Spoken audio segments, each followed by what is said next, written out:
back, relax, and maybe get yourself a snack.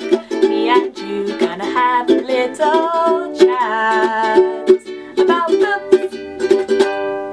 Hey guys, so I'm here today to do a quick video about the books I've recently picked up when I went shopping, because I still had leftover vouchers from my birthday, can you believe it? So I picked up some books. It's only a very short sort of mini book haul, so let's just get started. The first one I picked up for myself in Waterstones the other day was How Long Till Black Future Month by N.K. Jemisin.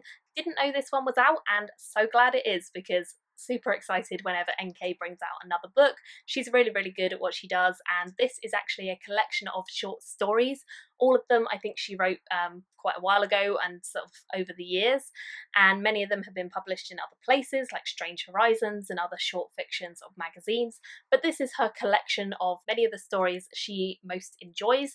And she was talking a little bit in the introduction about how different publishing, especially in science fiction and fantasy, is nowadays from when she started publishing way back, and it was just really interesting. So far I've only read the first story and the introduction, but I thought they were both great, and I'm definitely excited to read more of these. I'm planning to read sort of 1 or 2 a night maybe until I finish it. It's not an awfully long book, but I'm really excited about this, so very happy I picked this one up. So this was actually sent to me by the author, who is M.L. Wang, and I completely forgot I'd accepted this, but then it turned up and it looked really cool, so I'm really glad I have.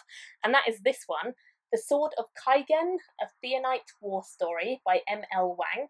Better to die sharp in war than rust throughout a time of peace.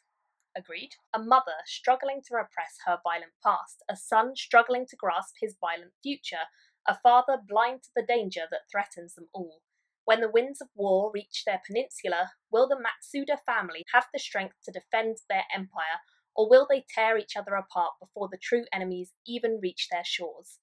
Sounds pretty family drama oriented.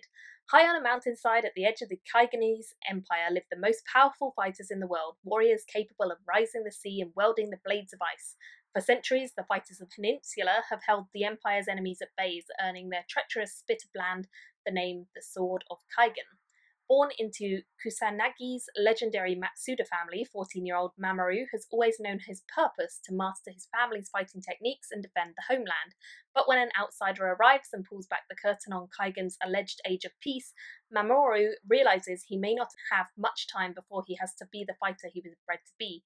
Even worse, he realizes that the empire he was born to defend might be feeding him lies. So it sounds pretty stereotypical fantasy, but I love the cover. I think it's really quite epic, and it sounds like it's going to be pretty badass, so I'm down. Very much excited. Quite a long book, I think. Yeah, about 600 pages, fairly hefty. Very excited to have this. Next up, I have a book that is being published by Galantz, and this one is one that they offered me and I said yes please, and that is Empress of All Seasons by Emiko Jean, or Jean, I never quite know how you say that. This one says, all may compete to be Empress, only one will survive. The rules are simple. Survive the palace's enchanted seasonal rooms, conquer winter, spring, summer and fall, and you can marry the prince. All are eligible to compete except yokai, supernatural spirits, and monsters that the human emperor is determined to destroy. Marie has spent a lifetime training to become empress, and she doesn't just plan to win, she's going to steal the emperor's fortune. Good on her.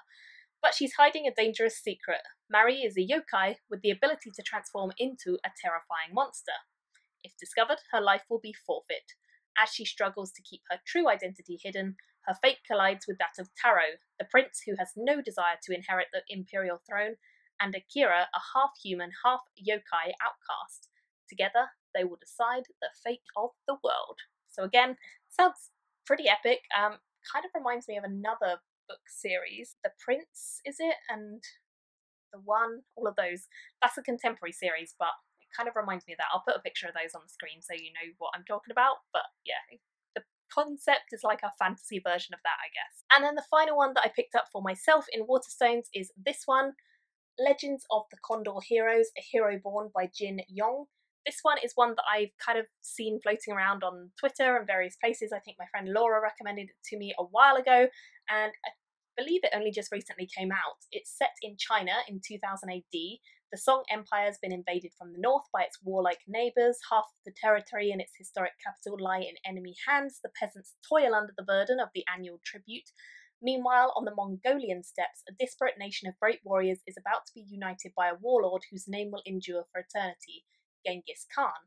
Ju Jing, son of murdered Song patriot, grew up with Genghis Khan's army. He is humble, loyal, perhaps not altogether wise, and is fated from birth one day to confront an opponent who is opposite of him in every other way, privileged, cunning, and perfectly trained in the martial arts. Guided by his faithful Shifas, the 7 heroes of the south, Gu Jing must return to China to fulfill his destiny, but in a land riven by war and betrayal, his courage and loyalties will be tested at every turn. It sounds like it's definitely going to be a book based on sort of reality. Mongolia and Genghis Khan and lots of other interesting tidbits were mentioned there, so I'm definitely intrigued. And I believe it's also translated from Chinese. It says translated on the back. So I'm always up for reading more translated fiction too. Definitely hoping this will be good, and I'll let you guys know what I think when I get to it. The next book that I picked up is this one. It's a classic, as I'm sure many of you will have heard of it before, Isaac Asimov's Foundation, and I really like these covers and these editions.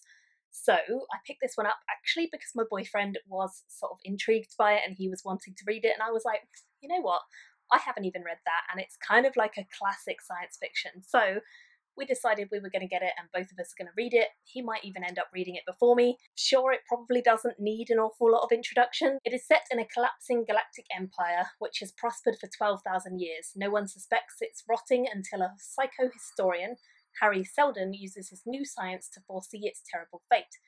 Exiled to the desolate planet Terminus, Seldon establishes a colony of the greatest minds in the Empire, a foundation which holds the key to changing the fate of the galaxy. However, the death throes of the Empire breed hostile new enemies, and the young Foundation's fate will be threatened first. So it is a classic, and I hope to get to this very soon. It's fairly short, so I'll let you guys know what I think when I get to it. So that is everything I have for this quick little book haul. Do let me know your thoughts on any of these down below and which one you think I should get to first.